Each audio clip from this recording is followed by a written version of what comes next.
لله رب العالمين والصلاة والسلام على سيد الأنبياء والمرسلين أما بعد فأعوذ بالله من الشيطان الرجيم بسم الله الرحمن الرحيم الصلاة والسلام عليك يا رسول الله الصلاة والسلام عليك يا حبيب الله وعلى آلك وأصحابك يا نور الله.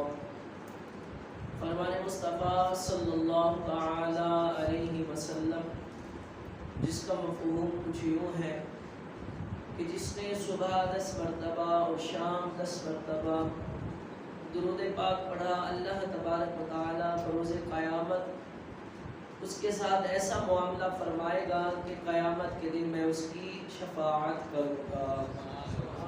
صلو علی الحبیب صلی اللہ تعالی علی محمد صلی اللہ علیہ وسلم. اللہ تبارک و تعالی قرآن کریم فرقان حمید پارہ 2 سورہ بقرہ میں ارشاد فرماتا ہے الذین اذا اصابتهم مصیبۃ قالوا انا للہ وانا الیہ راجعون.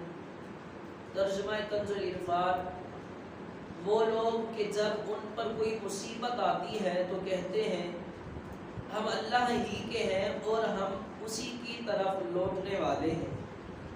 الذین اذا اصابتهم مصیبہ، وہ لوگ کہ جب ان پر کوئی مصیبت آتی ہے. اس سے پہلی آیت میں مصیبتوں پر صبر کرنے والوں کو جنت کی بشارت دی گئی، اور اس آیت میں یہ بتایا گیا کہ صبر کرنے والے وہ لوگ ہیں جن پر کوئی مصیبت آتی ہے تو وہ کہتے ہیں ہم اللہ تعالیٰ ہی کی مملوک اور اسی کے بندے ہیں، وہ ہمارے ساتھ جو چاہے کرے اور آخرت میں ہمیں اس کی طرف لوٹ کر جانا ہے.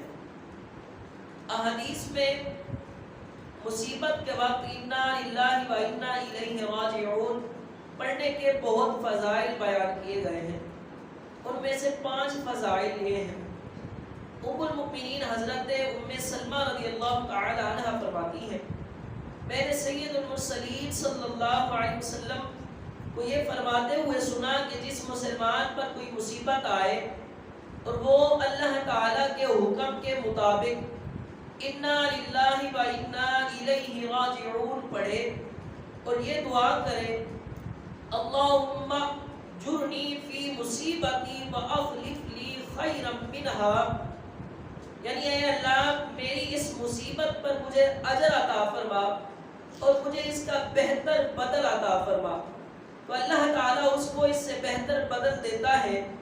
حضرت ام سلمہ رضی اللہ تعالی عنہ فرماتی ہیں جب حضرت ابو سلمہ رضی اللہ تعالی عنہ فوت ہو گئے، یعنی آپ کے جو پہلے شوہر تھے وہ فوت ہو گئے، تو میں نے سوچا کہ مسلمانوں میں حضرت ابو سلمہ رضی اللہ تعالی عنہ سے بہتر کون ہوگا؟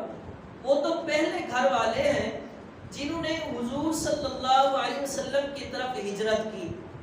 بہرحال میں نے یہ دعا کہہ لی، چنانچہ اللہ تعالیٰ نے ان کے بدلے مجھے رسول اللہ صلی اللہ علیہ وسلم عطا فرما دی، جو کہ حضرت ابو سلمہ رضی اللہ تعالی عنہ سے بہتر تھے. دوسری حدیث پاک میں ہے حضرت امام حسین بن علی رضی اللہ تعالی عنہ سے روایت ہے حضور صلی اللہ علیہ وسلم نے ارشاد فرمایا جس مسلمان مرد یا عورت پر کوئی مصیبت پہنچی اور وہ اسے یاد کر کے انا للہ و انا الیہ راجعون کہے، اگرچہ مصیبت کا زمانہ دراز ہو گیا ہو تو اللہ تعالیٰ اس پر نیا ثواب عطا فرماتا ہے اور ویسا ہی ثواب دیتا ہے جیسے اس دن دیا تھا جس دن مصیبت پہنچی تھی. ایک اور حدیث پاک میں ایک مرتبہ نبی کریم صلی اللہ علیہ وسلم کا چراغ بجھ گیا تو آپ نے انا للہ و انا الیہ راجعون پڑھا. عرض کی گئی یہ بھی کیا مصیبت ہے؟ ارشاد فرمایا جی ہاں، اور ہر وہ چیز جو مومن کو عافیت دے وہ اس کے لیے مصیبت ہے اور اس پر اجر ہے. ایک اور حدیث پاک میں ہے کہ مصیبت کے وقت انا للہ و انا الیہ راجعون پڑھنا رحمت الہی کا سبب ہوتا ہے. نمبر 5 حضرت عبداللہ بن عباس رضی اللہ تعالی عنہما سے روایت ہے نبی اکرم صلی اللہ علیہ وسلم نے ارشاد فرمایا میری امت کو ایک ایسی چیز دی گئی ہے جو پہلی امتوں میں سے کسی کو نہیں دی گئی. وہ چیز مصیبت کے وقت انا للہ و انا الیہ راجعون پڑھنا ہے. اولئک علیہم صلوات من ربہم ورحمۃ واولئک هم المہتدون. ترجمہ کنز العرفان، یہ وہ لوگ ہیں جن پر ان کے رب کی طرف سے درود ہے اور رحمت، اور یہی لوگ ہدایت یافتہ ہیں. صبر کرنے والے اللہ تعالیٰ کے محبوب ہوتے ہیں، ان کے لیے بخشش اور ہدایت اور رحمت ہے. مصیبت پر صبر کرنے کے کئی آداب ہیں. ان میں سے 4 آداب یہ ہیں جنہیں علامہ ابن قدامہ مقدسی رحمۃ اللہ تعالی علیہ نے اپنی کتاب مختصر منہاج القاصدین کے صفحہ نمبر 277 پر ذکر فرمایا. نمبر 1، جب مصیبت پہنچے تو اس وقت صبر و استقلال سے کام لیا جائے. جیسا کہ حضرت انس بن مالک رضی اللہ تعالی عنہ سے روایت ہے، حضور اقدس صلی اللہ علیہ وسلم نے ارشاد فرمایا صبر صدمہ کی ابتدا میں ہوتا ہے. نمبر 2، مصیبت کے وقت انا للہ و انا الیہ راجعون پڑھا جائے، جیسا کہ حضرت ام سلمہ رضی اللہ تعالی عنہا کا عمل اوپر گزر گیا ہے. انہوں نے اپنے شوہر کے انتقال پر انا للہ و انا الیہ راجعون پڑھا.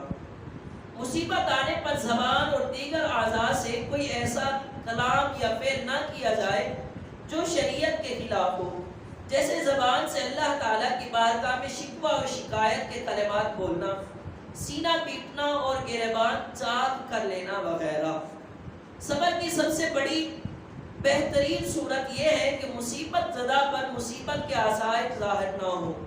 جیسا کہ صحیح مسلم میں ہے، حضرت انس بن مالک رضی اللہ تعالی عنہ فرماتے ہیں حضرت ام سلیم رضی اللہ تعالی عنہ کے بدن سے حضرت ابو طلحہ رضی اللہ تعالی عنہ کا ایک لڑکا فوت ہو گیا.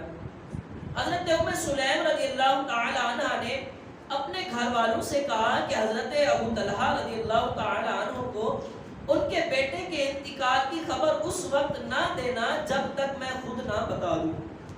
جب حضرت ابو طلحہ رضی اللہ تعالی عنہ آئے تو حضرت ام سلیم رضی اللہ تعالی عنہ نے انہیں شام کا کھانا پیش کیا. انہوں نے کھانا کھایا اور پانی پیا. پھر حضرت سلیم رضی اللہ تعالی عنہ نے پہلے کی بنسبت زیادہ اچھا بناؤ سگار کیا. حضرت ابو طلحہ رضی اللہ تعالی عنہ نے ان سے ازدواجی عمل کیا. جب حضرت ام سلیم رضی اللہ تعالی عنہ نے دیکھا کہ وہ سیر ہو گئے اور اپنی فطری خواہش بھی پوری کر لی ہے تو پھر انہوں نے کہا اے ابو طلحہ رضی اللہ تعالی عنہ، یہ بتائیے کہ اگر کچھ لوگ کسی کی عاریت کے طور پر کوئی چیز دیں پھر وہ اپنی چیز واپس لے لیں تو کیا وہ ان کو منع کر سکتے ہیں؟ حضرت ابو طلحہ رضی اللہ تعالی عنہ نے کہا نہیں. حضرت ام سلیم رضی اللہ تعالی عنہ نے کہا کہ تو پھر آپ اپنے بیٹے کے متعلق یہی گمان کر لیں کہ وہ ہمارے پاس اللہ تعالیٰ کی امانت تھا جو اس نے واپس لے لی، یعنی اس کا انتقال ہو چکا ہے. اور حضرت مطرب رحمت اللہ تعالی علیہ کا بیٹا فوت ہو گیا. لوگوں نے انہیں بڑا خوش و خرم دیکھا تو کہا کیا بات ہے کہ آپ غمزدہ ہونے کی بجائے خوش نظر آ رہے. فرمایا جب مجھے اس صدمے پر صبر کی وجہ سے اللہ تعالیٰ کی طرف سے درود اور رحمت اور ہدایت کی بشارت ہے تو میں خوش ہوں یا غمگین. اور امام محمد غزالی رحمت اللہ تعالی علیہ احیاء العلوم میں فرماتے ہیں حضرت فتح موصلی رحمت اللہ تعالی علیہ کی زوجہ پھسل گئی تو ان کا ناخن ٹوٹ گیا. اس پر وہ ہنس پڑی. ان سے پوچھا گیا کہ آپ کو درد نہیں ہو رہا؟ انہوں نے فرمایا اس کے ثواب کی لذت نے میرے دل سے درد کی تلخی کو زائل کر دیا ہے. اب صبر کے حوالے سے اس آیت کریمہ میں ہم نے سنا ہے تو یہ عموماً ہمارے اندر بات بڑی زور و شور سے پائی جاتی ہے کہ اگر گھر میں کوئی مسئلہ پڑ جائے، بچہ بیمار ہو جائے یا پھر کوئی اور مصیبت آ جائے، رونا ایک علیحدہ ہے، بھئی بندہ روئے اللہ تبارک و تعالیٰ کی بارگاہ میں فریاد کرے، یہ ایک اور بات ہے. اگر شکوہ شکایت کرے یعنی کہ مجھ پر ہی یہ مصیبت دینی تھی یا میرے گھر پر ہی یہ ہے نا آفت ڈالنی تھی، تو یہ شکوے شکایت کرنا صراحتاً کفر ہے. تو ایسا نہ کیا جائے، کیونکہ اللہ تبارک و تعالیٰ پر شکوہ باندھنا، تہمت لگانا یہ عیب ہے، اور اللہ تبارک و تعالیٰ ہر عیب سے بری و ذمہ ہے. اللہ کریم ہم سب کو عمل کی توفیق نصیب فرمائے. آمین بجاہ النبی الامین صلی اللہ